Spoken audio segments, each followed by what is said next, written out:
ভারতের সাথে আওয়ামী লীগ আমলে করা সব চুক্তি দেশবিরোধী বলে দাবি করেছে বিএনপি। দলের মহাসচিব মির্জা ফখরুল ইসলাম আলমগীর বলেন, বিএনপি দেশ বিক্রি করলে তারাই ক্ষমতায় থাকত।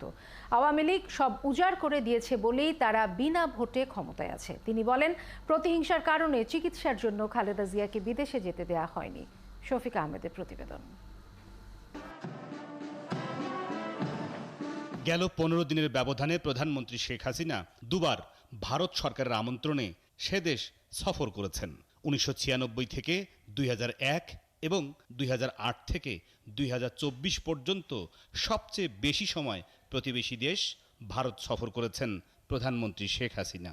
বিএনপির দাবি, আওয়ামী লীগের আমলে ভারতের সাথে যতগুলো চুক্তি এবং সমঝোতা স্মারক স্বাক্ষর হয়েছে তার সবগুলোই দেশবিরোধী। প্রধানমন্ত্রীর সবশেষ সফরে হওয়া চুক্তিগুলোর কোনোটাই দেশের স্বার্থে নয়, দাবি বিএনপির মহাসচিবের। আপনি পানির ব্যাপারে কিছুই করছেন না, সীমান্তে লোক হত্যা করে মারছে তারা। আপনি কি বলেছেন? কয়টা কথা? এর মধ্যে একটা কথা আছে সীমান্ত হত্যার ব্যাপারে এই চুক্তিতে? একটাও নেই।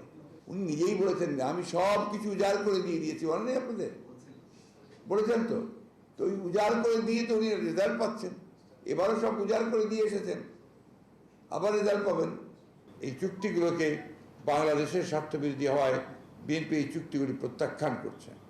বিএনপির ভারপ্রাপ্ত চেয়ারম্যান তারেক রহমানের সভাপতিত্বে দলের স্থায়ী কমিটির সভায় ভারত সফর নিয়ে এই মূল্যায়ন উঠে এসেছে বলে জানান মির্জা ফখরুল ইসলাম আলমগীর। বিএনপির নীতি নির্ধারকদের এই সভায় উন্নত চিকিৎসার জন্য বেগম খালেদা জিয়া বিদেশে যেতে না পারার জন্য প্রধানমন্ত্রীকে বাধা বলে মনে করেন দলটির স্থায়ী কমিটির সদস্যরা। বাইরে পাঠানোর জন্য সব ব্যবস্থা হয়ে গিয়েছিল। ফাইনালি যখন এটা প্রধানমন্ত্রীর কাছে গেছে, প্রধানমন্ত্রী এটাকে রিজেক্ট করেছেন।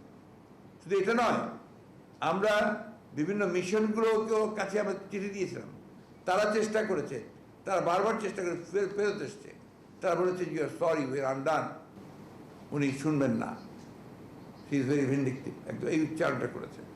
শফিক আহমেদ, 71, ঢাকা।